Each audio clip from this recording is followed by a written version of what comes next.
Hey everybody, Silverpaw Reads here again with Chapter 1. Last chapter was Chapter 0. This is Chapter 1 of Spike. Again, warning, don't know about this chapter, but I know the last chapter had very explicit content. I don't think this one does, though.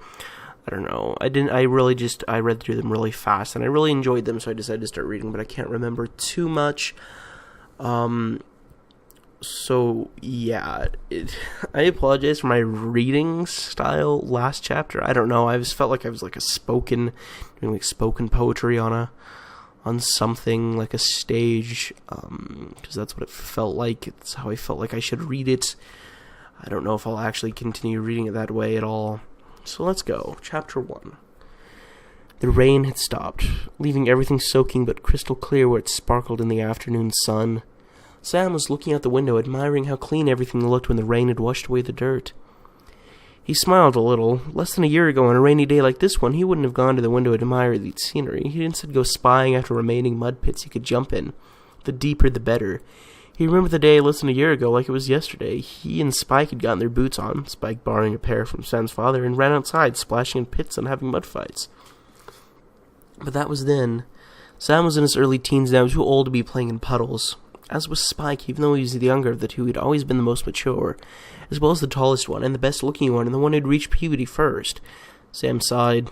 Spike's voice changed when he was just 12 years of age, while Sam's voice was still a little chirpy. This annoyed him greatly. He'd always strived to impress Spike, or to be as good as him, but he was always the second best in everything. The annoyance of being such a loser would sometimes make him a bit angry at Spike, almost to the point of him declaring him a rival rather than a best friend. But he could never stay mad at him for long. Besides, when he confronted Spike with what annoyed him, Spike would always say something that he denied the facts that Sam would utter. Like when Sam was envious and angry of how thin Spike was, he confronted by complaining about his own self-declared overweight. Spike would be mad at him for being called skinny and would give him away how he actually slightly envied Sam for at least having some meat on his bones. Sam hated admitting this, but when Spike revealed his weakness, it made him even more confident knowing that Spike wasn't so flawless after all. The rays of sunshine that shone through the window warmed Sam's sighing face. He laid his arms crossed on the sill and leaned his chin against them. It didn't take long before his thinking was interrupted by the soft sounds of footsteps approaching.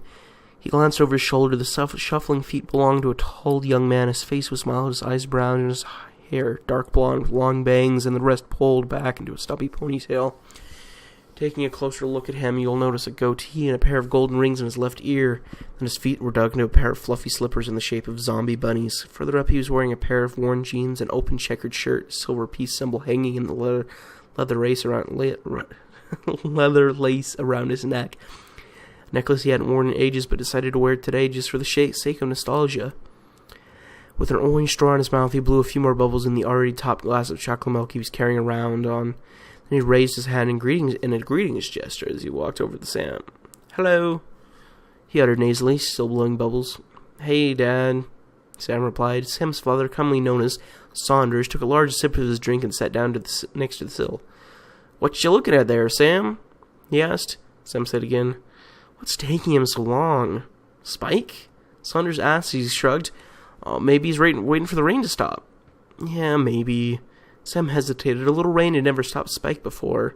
This wasn't the first time he'd been late, though. It was just that Sam was bored to death and couldn't wait for Spike to come over. Saunders jerked a smile and ruffled the short blonde hair on Sam's head. "You're too impatient, kid," he said, already knowing what his son was thinking. "Besides, staring at the road isn't going to make him come any faster."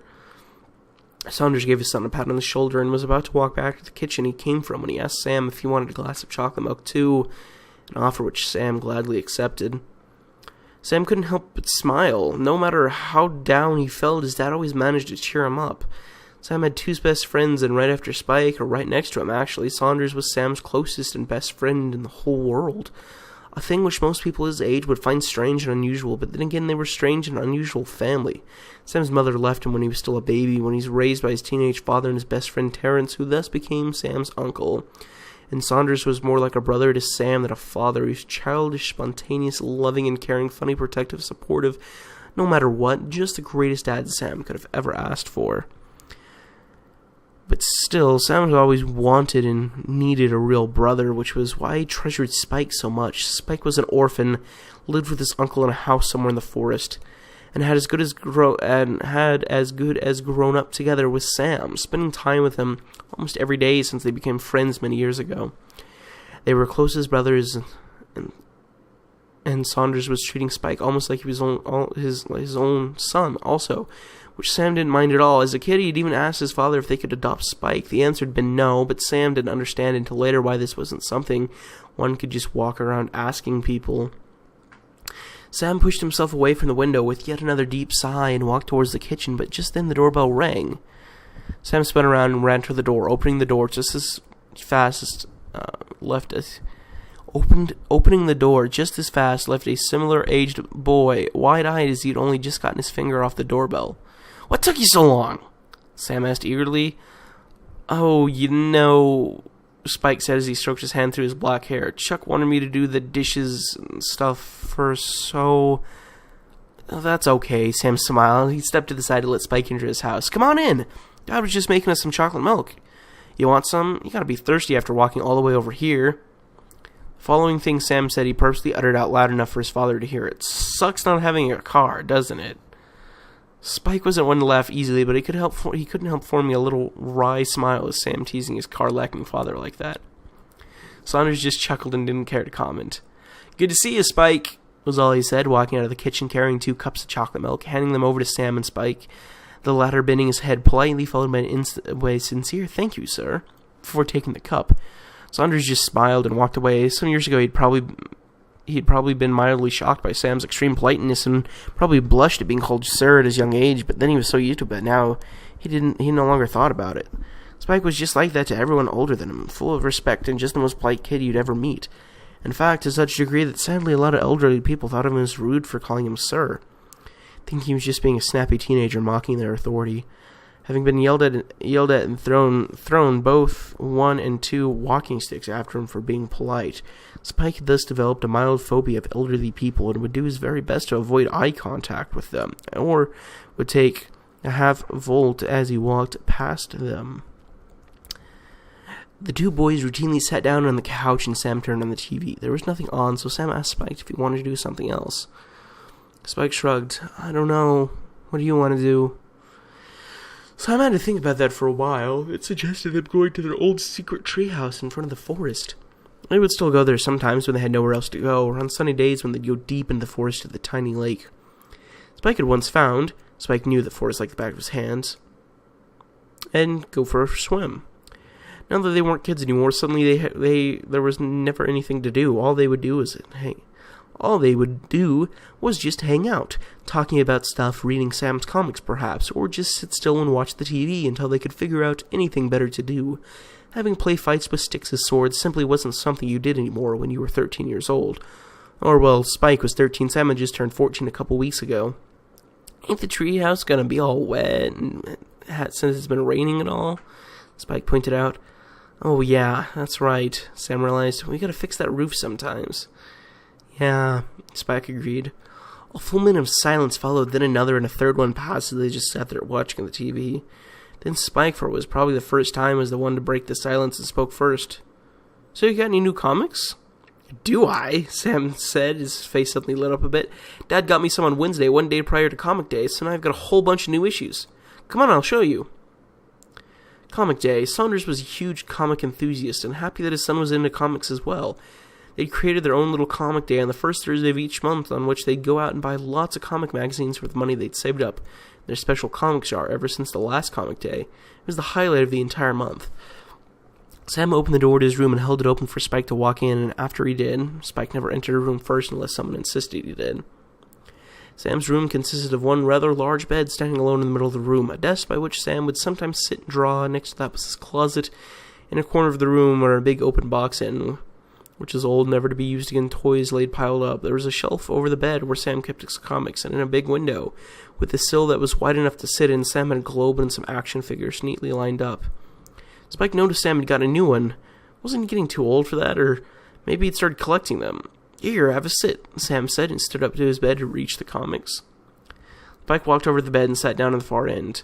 Sam handed out a small pile of fresh comic magazines to Spike and eagerly told him what the superhero was doing this time, which nemesis was challenging him, and how awesome their battle was. Spike listened carefully and pictured it all in his imaginative little head. As early as last year in a similar situation, they wouldn't have sat inside and just talked about the newest issue. They'd much rather go outside and play pretend that they were superheroes.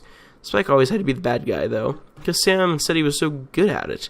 But that belonged to the past. Spike kind of missed those days, and he was sure Sam did too. But they'd never admit that to each other. They were just teenagers now, too old for such childishness.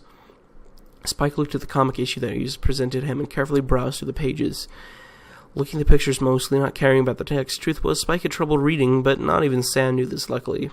"Look!" Sam suddenly interrupted. He was holding a piece of paper, no, a drawing in front of Spike's face. "Do you see who it is?" Spike immediately recognized the character Sam had drawn. It was their favorite hero, Majesticat. "Neat," Spike complimented, admiring Sam's artistic skills. Sam was fairly good at drawing, but mostly copied the arts of others, though with an admirable accuracy. Spike also enjoyed drawing, and he was again the better of the two, but he hardly ever had the time or patience to draw, and his drawings were never of superheroes. They were all as unpleasant and scary creatures from the depths of his imagination. Sam never liked his art much because it both confused and scared him, and Spike knew this, so unlike Sam, he never showed off his creations. "Have you showed it to your father yet?" Spike asked. "No, not yet. He's not in the Majesticat, though. He thinks he's childish. Yeah, Saunders has always been a reader of the darker comics."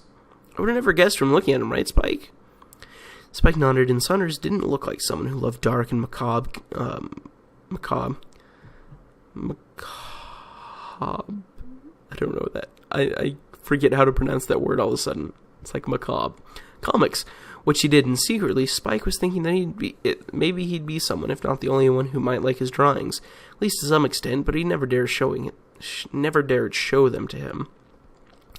Sam put the drawing back on his desk and sat down in the bed to read a comic he'd yet to finish, while Spike sat on the floor and actually preferring that way, reading the latest issues of Majesticat on his new heroic quest to save mankind.